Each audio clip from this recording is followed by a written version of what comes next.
우리 주변 가운데는 삶 속에서 다가오는 고난과 고통의 문제로 인해서 하나님을 멀리하는 사람들이 꽤 많이 있습니다. 교회에서 말하는 그 하나님은 선하시고 사랑이 많으신 분이다라고 얘기하는데 왜 착한 사람들에게 고통을 허락하십니까? 이런 질문들을 하실 때가 있어요. 또 왜 순수하고 예쁜 어린아이들이 안타깝게 생을 마감합니까? 왜 벌을 받아야 할 마땅한 그런 악인들이 성공합니까? 왜 사람들이 불치병과 암에 걸려서 고통받고 신음하고 있습니까? 또 왜 지진과 태풍과 화산 폭발로 인해서 하나님을 믿는 사람들도 고통받고 힘들어하게 그렇게 놔두십니까? 가난과 학대와 불평등과 또 술 취함과 폭행, 이 모든 죄악들은 멈춰지지 않고 가면 갈수록 더 심해지는 이유는 무엇입니까? 코로나19로 인해서 왜 전 세계인들이 모든 일상이 제한되고 힘든 삶을 살아가야 됩니까? 백신으로도 회복이 잘 안 되고 위중증 환자와 사망자는 늘어나는 것입니까?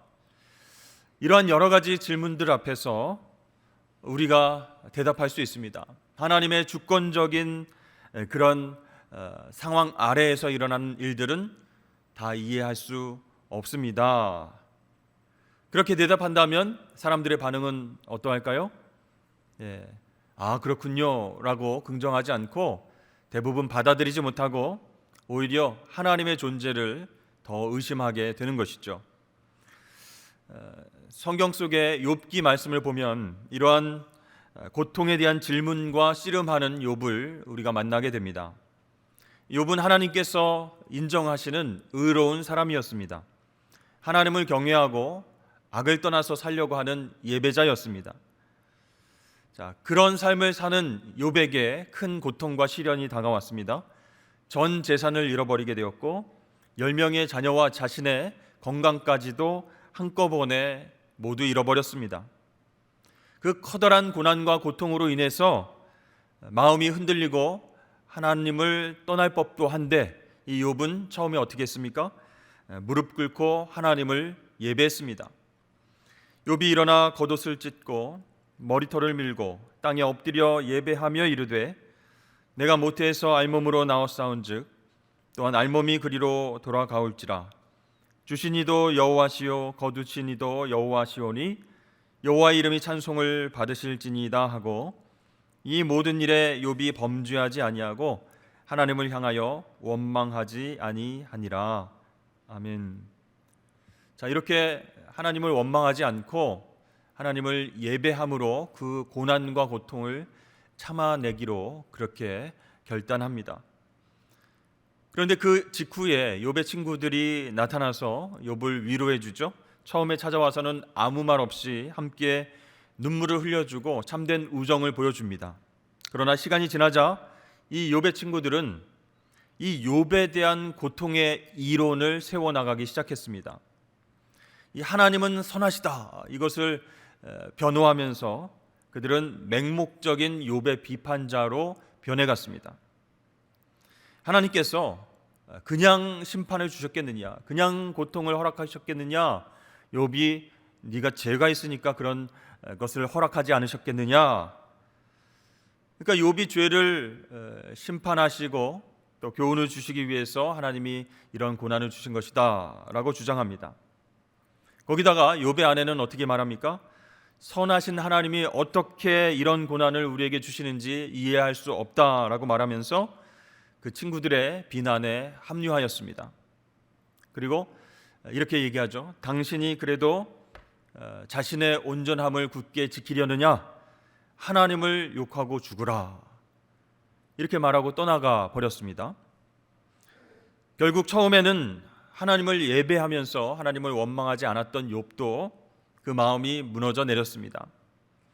이 하나님의 침묵에 더 이상 견딜 수가 없어서 욥은 이 주먹을 불끈 쥐고 하나님 앞에 퍼붓습니다. 하나님이 온전한 자나 악한 자나 멸망시킨다 하시니 갑자기 재난이 닥쳐 죽을지라도 무죄한 자의 절망도 그가 비웃으시리라. 이렇게 얘기하면서 하나님 앞에 다 쏟아내고 있어요. 우리는 욥의 이야기를 잘 알고 있습니다. 그 욥의 호소하는 그런 이야기와 똑같이 우리는 하나님께 질문합니다. 왜 선하신 하나님이 그분의 세상과 당신의 백성들에게 고통을 허락하십니까? 그런데 하나님께서는 속 시원하게 대답해 주시지 않는 것 같습니다. 우리는 어떻게 해야 될까요? 욥의 친구들의 말처럼 모든 일에는 원인과 결과가 있으니 우리 죄 때문에 이런 고난이 찾아오는 것이다 라고 생각해야 될까요? 아니면 이 욥의 아내의 말대로 선한 사람을 고통 가운데 두시는 하나님, 그 하나님을 부정하고 뛰쳐나가야 할까요? 아니면 이 고난의 문제에 대한 우리의 슬픔과 그 분노 속에 숨겨두신 하나님의 소망이 있지 않을까 생각하며 하나님을 붙잡아야 될까요? 성경은 이 고통과 악의 문제에 대해서 완전히 자유롭고 분리된 두 세상을 이야기하고 있습니다. 바로 에덴 동산과 새 예루살렘입니다. 창세기에 나오는 에덴 동산과 요한계시록에 나오는 새 예루살렘은 고통과 악의 문제에 대해서 자유로운 천국이다라고 할 수 있죠. 자, 이 에덴 동산과 새 예루살렘은 천국의 모습을 우리에게 보여주는데요. 그것은 타락한 인류의 과거이기도 하고 구속받은 인류의 미래이기도 하다라는 것입니다. 그런데 요한계시록 말씀을 보면 이전 것은 지나가고 모든 것이 다 새로워진다라고 말씀하고 있습니다. 죄 때문에 망가진 모든 것들이 회복되고 아픈 것이 치유되고 모든 것이 영광으로 변하는 새 하늘과 새 땅에 대한 그 천국의 모습을 우리에게 보여줍니다. 그곳에는요, 애통하는 것이나 곡하는 것이나 아픈 것이 있지 않다, 다시 있지 않다라고 말씀합니다. 그래서 하나님과 마주대하면서 실질적으로 교제하고 그분의 임재 안에서 자유롭게 살게 됩니다. 여러분, 우리가 정말로 에덴 동산과 새 예루살렘을 위해서 창조된 존재라면 우리가 고난과 고통 가운데서 분노하고 화내는 것이 이상한 일일까요? 아니죠. 원래 우리는 천국에서 자유롭게 살아가기 위해서 지음을 받았는데 이 삶 가운데 고통과 고난 왜 이렇습니까? 하고 분노하는 것 이상한 일이 아닙니다. 오히려 이 고통 가운데서 혼란에 빠지고 분노와 슬픔을 느끼고 회복을 간절하게 소망하게 되는 것, 그것이 인간으로서 당연하다라고 볼 수 있습니다. 이 하나님 마음에 합한 그런 평가를 받았던 다윗도 이 고통과 역경 앞에서 분노와 슬픔으로 반응한 적이 굉장히 많이 있었습니다. 시편 13편 말씀에 보면 여호와여 어느 때까지니까 나를 영원히 잊으시나이까 주의 얼굴을 나에게서 어느 때까지 숨기시겠나이까 나의 영혼이 번민하고 종일토록 마음에 근심하기를 어느 때까지 하오며 내 원수가 나를 치며 자랑하기를 어느 때까지 하리이까. 이 고통과 아픔, 슬픔 속에서 몸부림치는 겁니다. 그래서 여러분, 하나님의 백성들은 이 고통의 현실 속에서 안 그런 척 저는 괜찮은데요, 편안한데요, 이렇게 스스로 속이기보다는 현실을 직시하고 솔직한 표현을 하나님 앞에 드러내는 것 괜찮습니다. 그런데요, 문제가 있어요. 매번 이해할 수 없는 고난 앞에서 하나님 앞에서 우리가 화내고 분노하고 주먹을 불끈 쥐고 휘두르면서 기도하는 것이 과연 올바른 태도인가? 그런 생각을 하게 됩니다. 고난과 아픔을 대하는 우리의 자세는 어떠해야 할까? 오늘 본문 말씀을 통해서 함께 살펴보기를 원합니다. 예수님이 사랑하시던 나사로가 병들어서 죽게 되었습니다. 이 나사로의 두 여동생인 마리아와 마르다는 이 일로 인해서 큰 슬픔에 빠졌고 예수님께 단단히 삐졌습니다. 예수님이 병든 나사로 옆에 안 계셨고 소식을 듣고도 빨리 오시지 않으셨기 때문에 오빠가 죽었다, 이렇게 섭섭한 마음을 갖게 되었습니다. 이 마리아와 마르다는 자매이지만 성향이 각기 다르죠. 그렇지만 이 오빠의 죽음 앞에서 똑같이 예수님께 하소연하고 있습니다. 어떻게 해요? 주께서 여기 계셨더라면 내 오라비가 죽지 아니하였겠나이다. 예수님께서는 나사로가 죽은 지 나흘이 지나서 그곳에 도착하셨습니다. 성격이 급한 마르다가 먼저 당장 예수님께 나와서 불만을 털어놓습니다. 주님, 도대체 어디 계시다가 지금 오시는 길이십니까? 오빠가 죽어가는 동안 주님은 어디서 뭘 하고 계셨습니까? 주님은 말씀으로 온 우주를 창조하시고 빵과 생선으로 수천 명을 배부르게 먹이신 하나님의 아들이시지 않습니까? 그런데 주님은 우리의 두려움과 절망 속에서 몸부림치며 부르짖는 기도에 응답하지 않으셨습니다. 왜 그러셨습니까? 예전에 우리 보고 너희를 사랑한다 말씀하지 않으셨습니까? 왜 멀리 계셨습니까?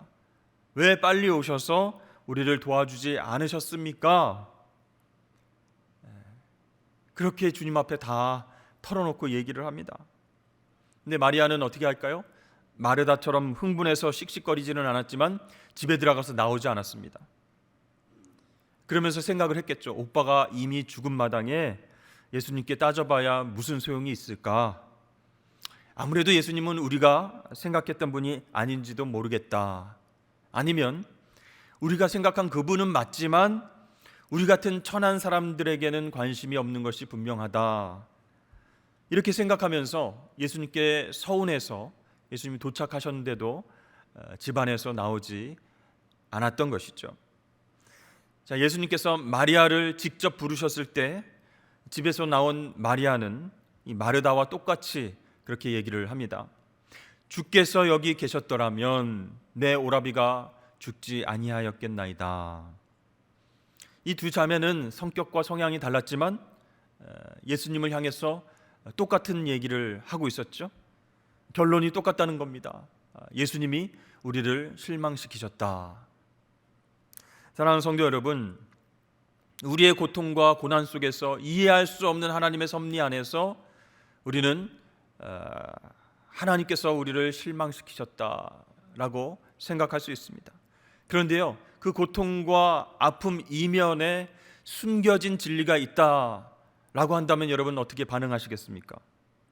우리가 분노하고 실망하고 아파하는 그 이면에 하나님의 놀라운 진리를 발견하게 된다면 어떻게 반응하시겠습니까? 하나님을 향한 오해가 풀리고 하나님을 향한 시선이 완전히 바뀌게 되지 않겠습니까? 여러분, 욥도 그렇고 마리아와 마르다 경우도 그랬습니다.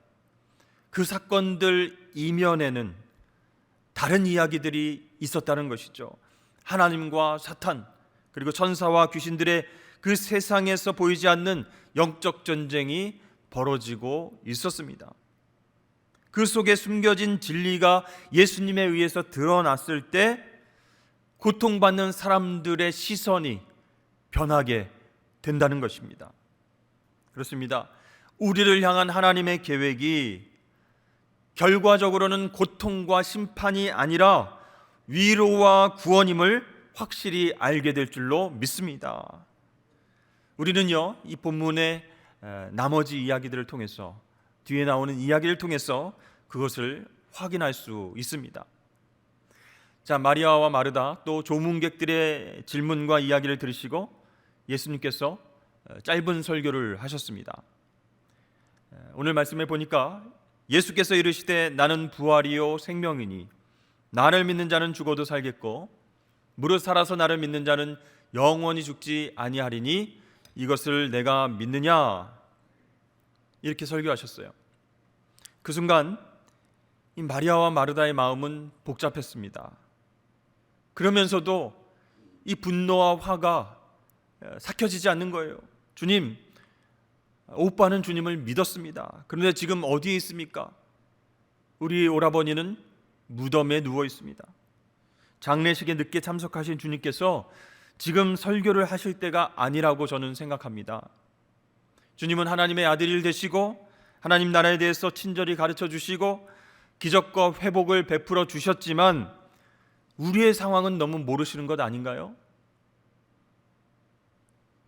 오빠와 이별을 하는 것도 너무 힘들고 슬픈데 지금 주님의 설교는 우리의 마음을 더 아프게 합니다. 이런 속마음을 드러내지는 않았지만 굉장히 불편하고 힘들었습니다. 그러나 이 예수님의 짧은 설교는요, 인간의 상황을 오히려 잘 아시기 때문에 말씀하신 거예요. 이 고통과 아픔 이면에 있는 진리를 선포하신 것입니다. 내가 부활이요 생명이다. 이 진리를 믿음으로 받아들일 때 너희 가운데 어떤 일이 생기게 될 것인지를 보여주겠다라고 말씀하신 것이에요. 자, 예수님께서는 죽은 나사로를 살리실 참이었습니다. 그러나 그 전에 예수님은 슬퍼하셨습니다. 죽은 자를 살리시는 그 능력을 보이시기 전에 고통과 아픔의 상황 속으로 들어가셔서 그 자매들과 함께 슬퍼하시며 눈물을 흘리셨습니다. 예수님은요, 화내고 따지는 그 마르다와 마리아를 책망하지 않으셨습니다. 너희는 나를 진짜 알지 못하느냐? 왜 믿음이 없느냐? 이 고통과 아픔의 이면에 하나님의 섭리와 영적 전쟁이 있음을 왜 모르느냐? 이렇게 화내지 않으시고 어떻게 하셨어요? 그들의 삶 속으로 들어가셔서 함께 아파하셨습니다.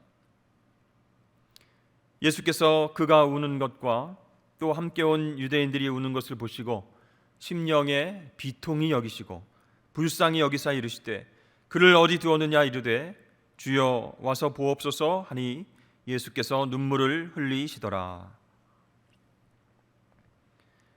그렇습니다. 여러분, 욥의 고통과 아픔 속에서 침묵하신 것 같은 하나님은 그저 가만히 계신 것이 아니었습니다. 이 욥의 고통과 함께 하셨고 같이 아파하셨습니다. 하나님께서 인정하신 그 의인을 시험하려고 하는 그 사탄과의 영적 전쟁에서 욥이 이겨내기를 바라시면서 그 고통을 함께 지켜보셨습니다. 마찬가지로 예수님은 사랑하는 친구 이 나사로의 죽음 앞에서 고통을 호소하는 그 마르다와 마리아와 함께 하시면서 아파하셨습니다. 눈물을 흘리셨습니다.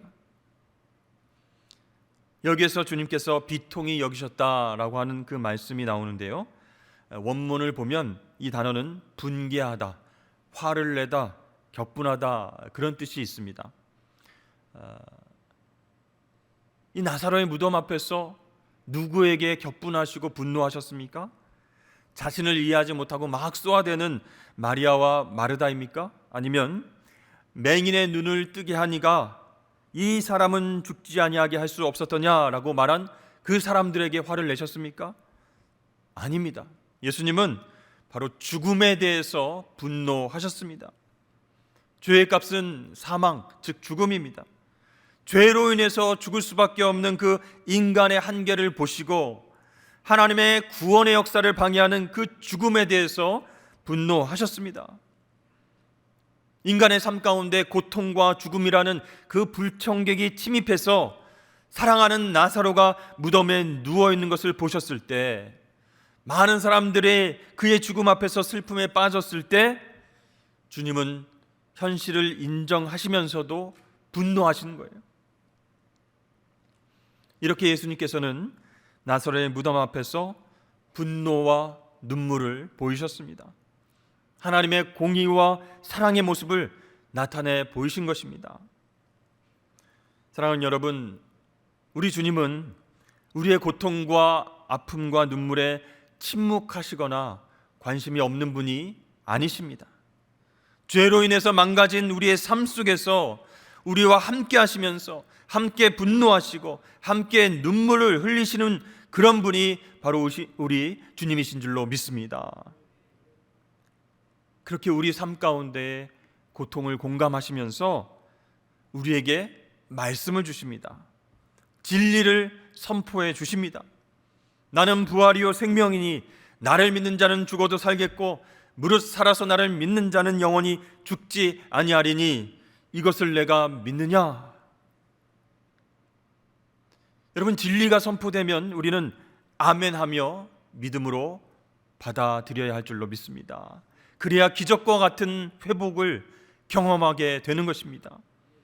진리가 선포됐는데도 계속 내 고통과 아픔만을 말하면서 불평하고 불만 가운데 지난다면 하나님의 역사하심을 우리가 경험하지 못합니다. 소망을 바라볼 수 없게 된다는 것입니다. 톰 라이트는요, 소망이란 현재의 하나님의 미래를 상상하는 것이다, 이렇게 말을 했습니다. 현재 우리의 고통과 아픔과 눈물을 영광으로 바꾸는 것이 바로 소망이다라는 것이죠. 그런데 그 소망은 언제 생깁니까?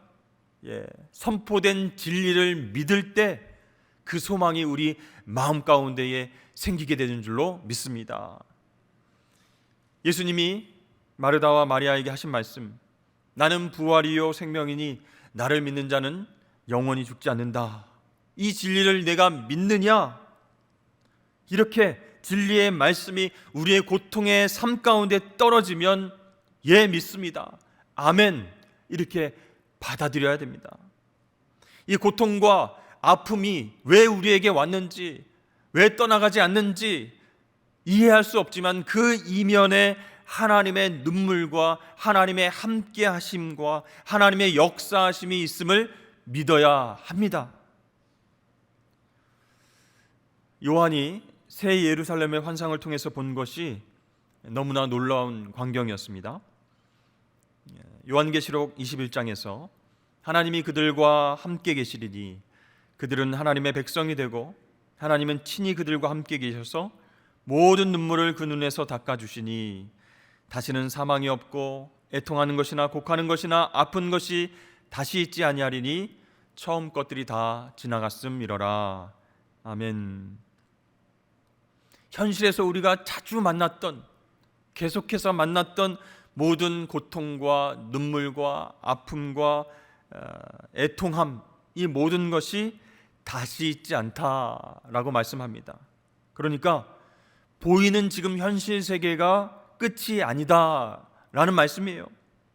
모든 것들이 회복되는 새 예루살렘에는 하나님께서 친히 우리와 함께 하셔서 옛날 땅에서 경험했던 모든 것들이 다 지나가 버리고 위로와 기쁨과 감사가 넘치게 된다라고 말씀하고 있습니다.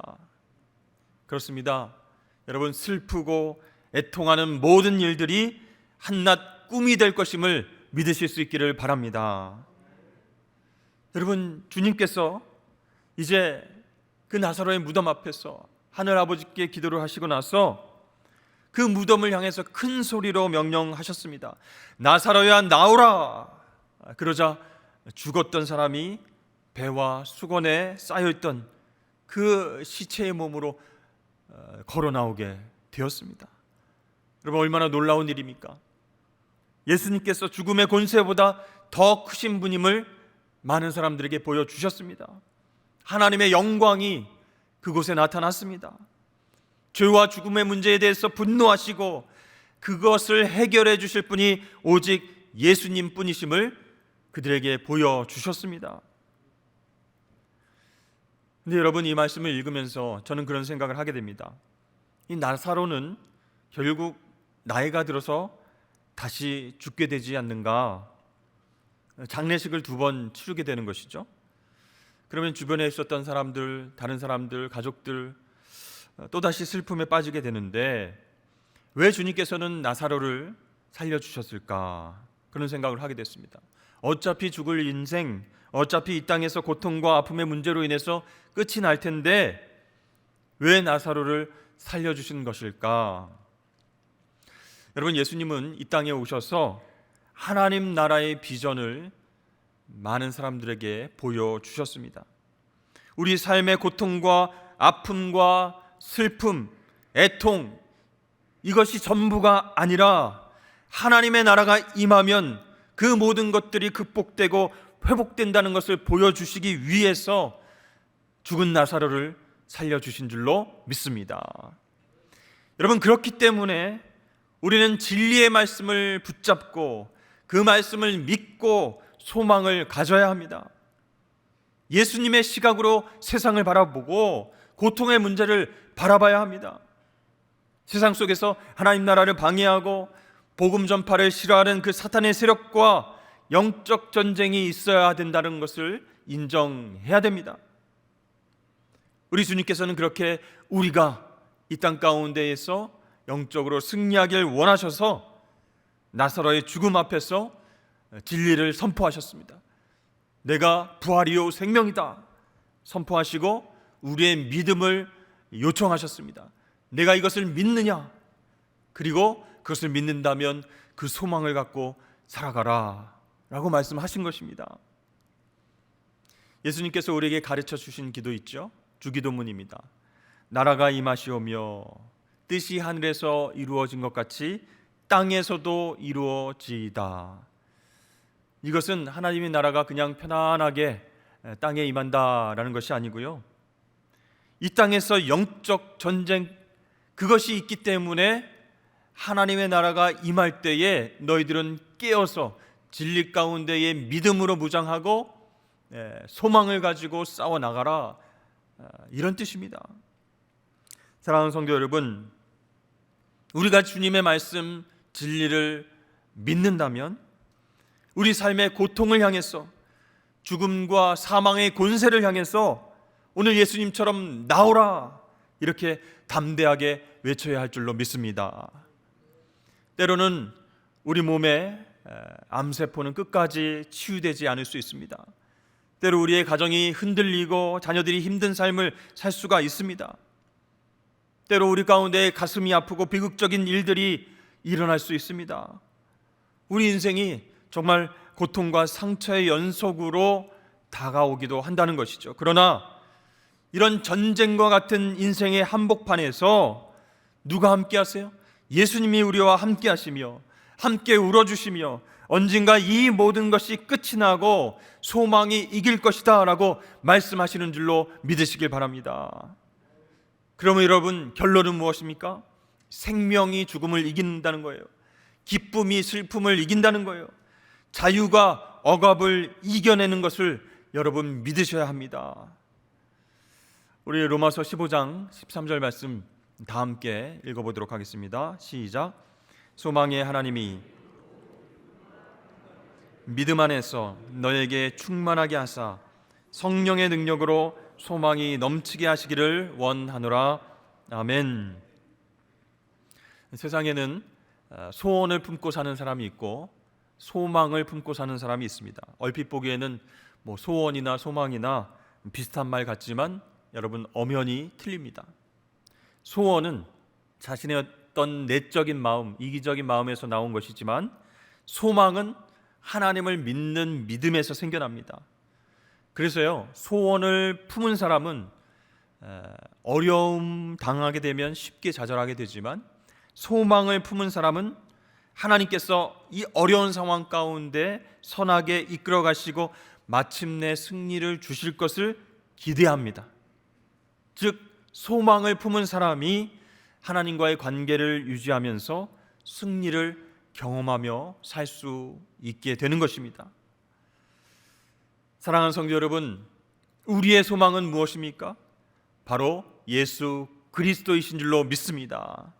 나는 부활이요 생명이다 라고 말씀하신 그 예수님만이 우리의 고통과 아픔이 있는 세상 속에서 우리의 참 소망이 되신다라는 것이죠. 우리는 신앙생활 하면서 여러 가지 걱정과 두려움에 빠져 살아가게 됩니다. 여러분, 혹시 내가 혼자 될 것 같은 그런 두려움이 있으십니까? 예수님이 부활이시고 생명이시며 그분을 믿는 자는 죽어도 산다는 그 진리는 변함이 없습니다.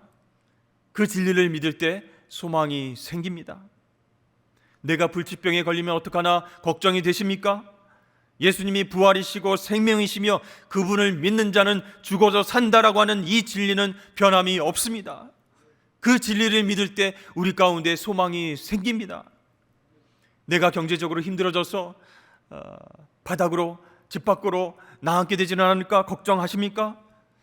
예수님이 부활이시요 생명이시며 그분을 믿는 자는 죽어도 산다는 그 진리는 변함이 없습니다. 그 진리를 믿을 때 우리 가운데 소망이 생기게 될 줄로 믿습니다. 그렇습니다. 부활이시요 생명 되시는 그 주님을 믿는 믿음만 있으면 어떠한 고통과 어려움 속에서도 그것을 직시하면서 소망 가운데 승리를 경험하게 되는 것입니다. 여러분, 진짜 우리가 거할 곳, 영원히 거할 곳은 이 땅이 아닙니다. 새하늘과 새 땅, 하나님께서 마련해 주신 천국이 있음을 믿으시고 소망 가운데서 고통과 아픔의 문제를 이겨내실 수 있기를 축복합니다.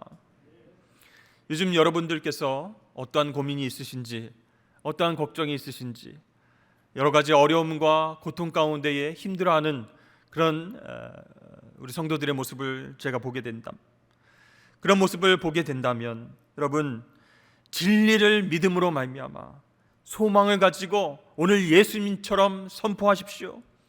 나사로야 나오라, 죽음과 두려움은 물러갈지어다. 그렇게 진리를 믿음으로 소망 가운데에 승리를 경험하시는 저와 여러분 되시길 주의 이름으로 축복합니다.